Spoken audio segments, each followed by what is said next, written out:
Seorang filsuf yang disebut sebagai salah satu ahli Kantian terbesar yang masih hidup hari ini, Stephen Palmquist, pada tahun 2008 lalu menulis artikel berjudul Filsuf sebagai Agen Rahasia untuk Perdamaian, yang berfokus pada tulisan atau ide Kant tentang konflik fakultas dan hubungannya terhadap keberlangsungan perdamaian.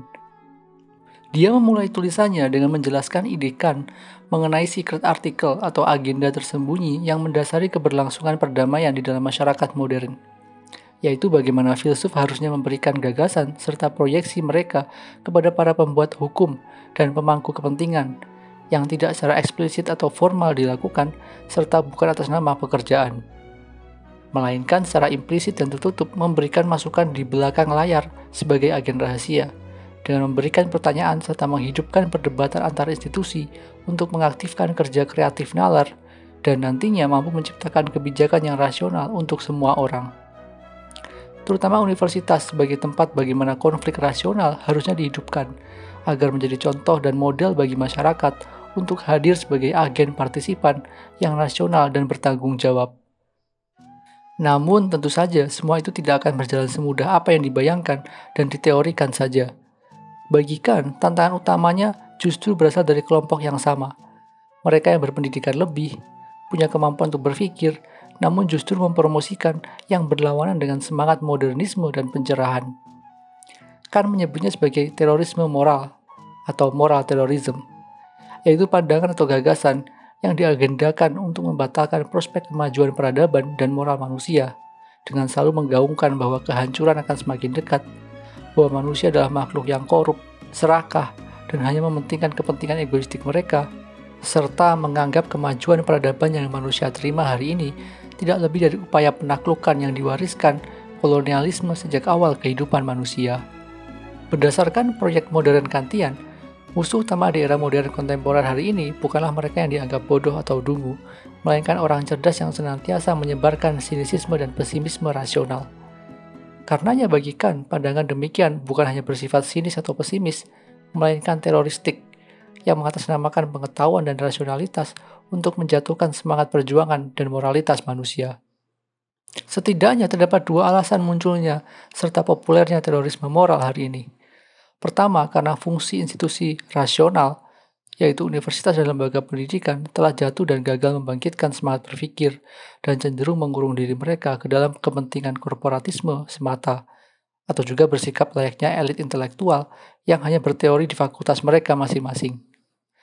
Kedua, konsekuensi dari persoalan jatuhnya semangat berpikir rasional tersebut telah membuka celah lain yang menciptakan kampus gaib atau invisible college dan mulai menjual pandangan mereka seolah-olah yang mewakili ruang akademis dan aktivis yang telah ditinggalkan institusi rasional. Gagasan dan ide mereka seringkali bersifat pesimistik dan sinisistik untuk menunjukkan bahwa kegelapanlah yang ada di depan kita semua. Sehingga untuk siap menghadapi masa kelam yang akan datang, tersebut aktor serta oknum institusi gaib ini menawarkan sikap untuk selalu berburuk sangka, menarik diri, dan berjarak dari segala tindakan moral aktif untuk berubah ke arah yang lebih baik. Istilah kampus gaib sendiri atau Invisible College muncul dan dikembangkan pada tahun 1970-an oleh sosiolog Diana Crane.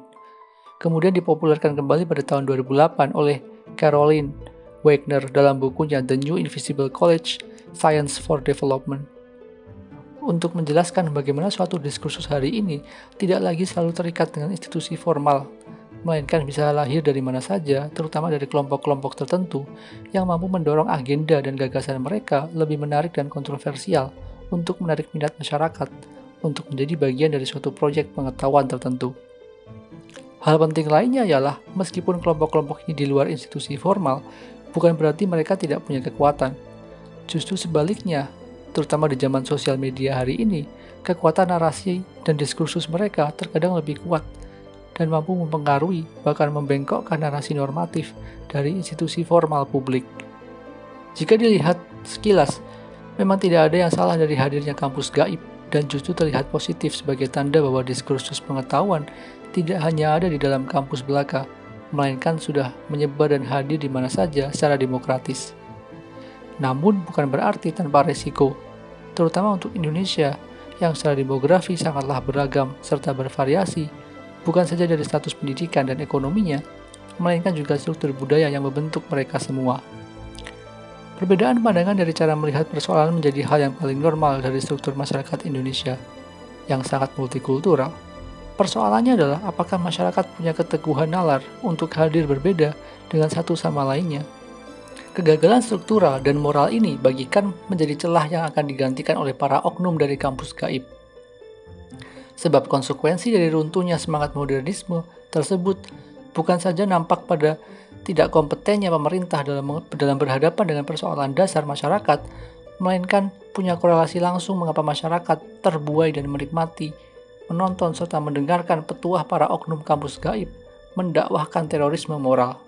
Pada momen inilah perlu untuk mengetahui peran filsuf sebagai agen rahasia yang dibayangkan sebagai yang terdepan mempromosikan kemajuan, keadilan, dan kedamaian yang berkelanjutan. Immanuel Kant merujuk pada gagasannya tentang transcendental secrecy atau kerahasiaan transendental atau suatu keniscayaan dari suatu kemungkinan perdamaian sebagai dasar utama tugas filsafat. Suatu keadilan dan perdamaian tidak akan terjadi dan dimungkinkan jika tidak terikat dengan gagasan-gagasan filsafat yang mendasari dan menghubungkannya.